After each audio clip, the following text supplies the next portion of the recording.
1909년 12월 22일 종현 천주교당. 그날 교회당에서는 벨기에 황제의 추도식이 열리고 있었다.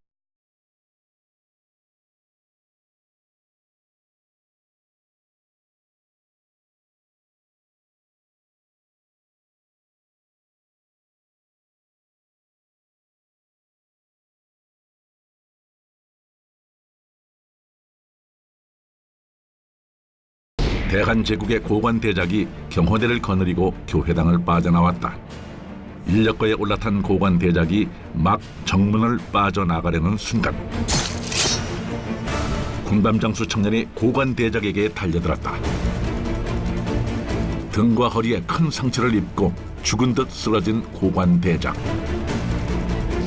대한제국 학부 대신이자 을사오적 중 한 사람인 남자의 이름은 이완용이었다.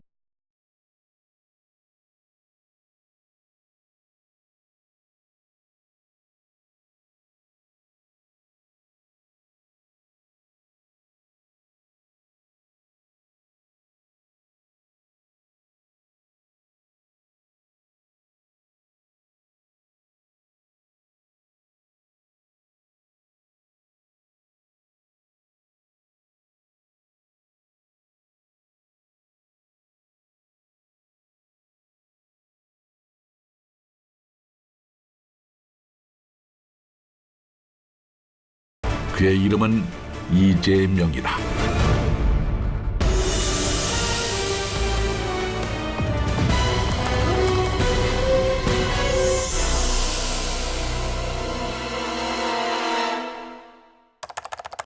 (1907년 10월) 미국을 출발해 태평양을 건너오는 페리호 안. 그곳에 조국으로 향하는 청년 이재명이 있었다. 공부를 위해 미국으로 떠난 지 3년 만에 돌아오는 길. 하지만 금이환향 귀국길은 아니었다.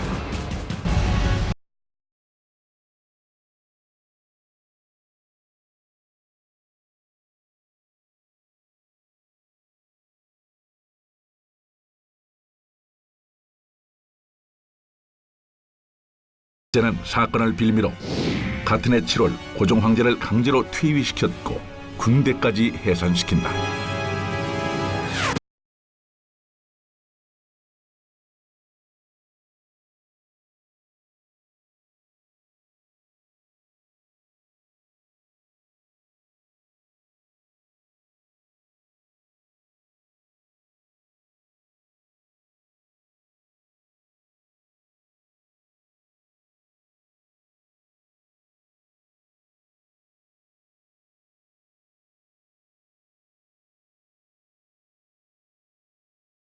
한제국의 국권을 강탈한 을사늑약의 원흉 이토 히로부미와 나라를 팔아먹는 데 열중한 매국노 다섯 을사오적. 이들 중에서도 철저한 일제 대리자로서 고종을 협박하고 조약에 강제 서명을 하게 한 이가 바로 이완용이었다. 이후에도 그의 반민족 행위는 끝이 없었다. 헌병 보조원 제도, 그러니까 조선인을 앞잡이로 내세워 일본 헌병을 도와 항일 의병을 토벌케 한 것이다.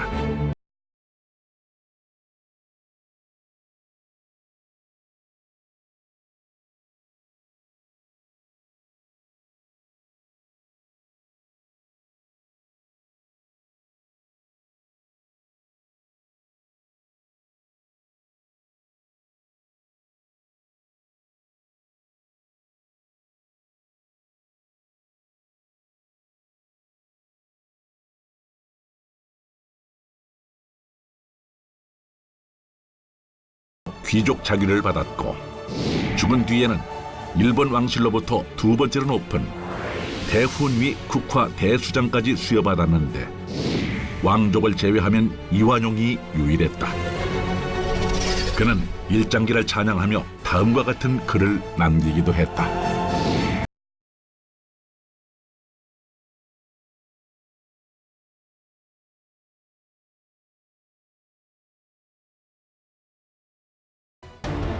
한편 국내에서 동지들을 모아 기회를 엿보던 이재명은 1909년 10월 이토 히로부미의 러시아 방문 소식을 듣고 그를 처단하기 위해 블라디보스토크로 이동한다.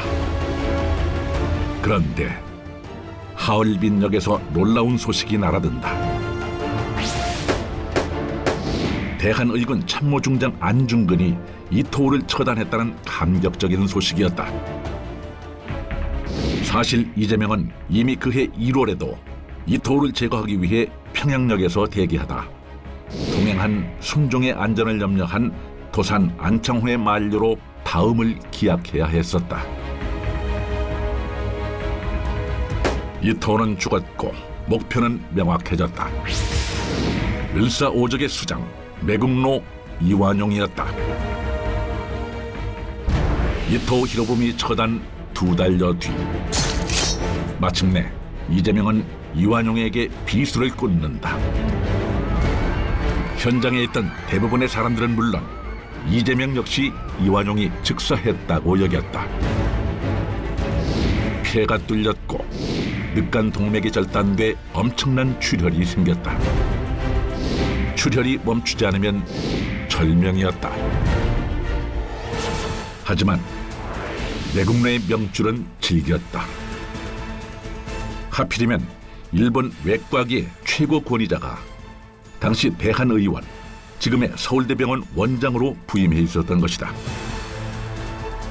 대한의원 의사들이 총동원돼 수술과 치료에 매달렸다. 그리고 이완용은 죽지 않고 살아났다. 이완용 살해 미수 사건으로 기소된 사람은 이재명을 비롯해 모두 13명이었다. 43세 전태선을 제외하면 평균 나이 고작 23. 그야말로 조국의 청춘을 던진 이들이었다. 1910년 5월 18일 경성지방법원. 이재명에게 사형이 선고됐다. 13명 중 가장 무거운 형량이었다. 이완용 살해 미수로는 사형이 어렵다고 판단한 일제가 당시 인력거꾼이었던 박원문이 현장에서 사망한 것을 빌미로 박원문 살해 혐의까지 끌어들였기 때문이었다. 황현의 매천야록은 이 일에 대해 다음과 같이 기술.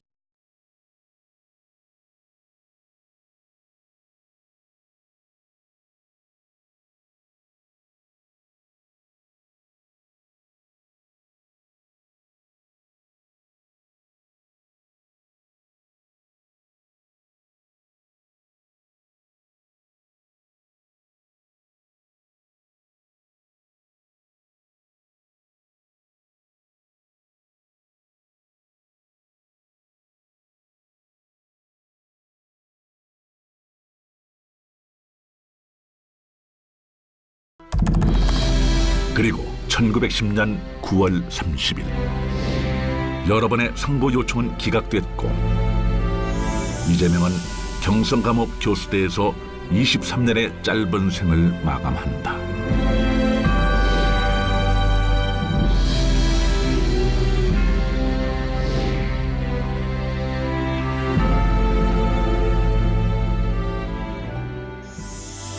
다만 의거터의 작은 표성만이 뜨거웠던 그날을 증거할 뿐이다.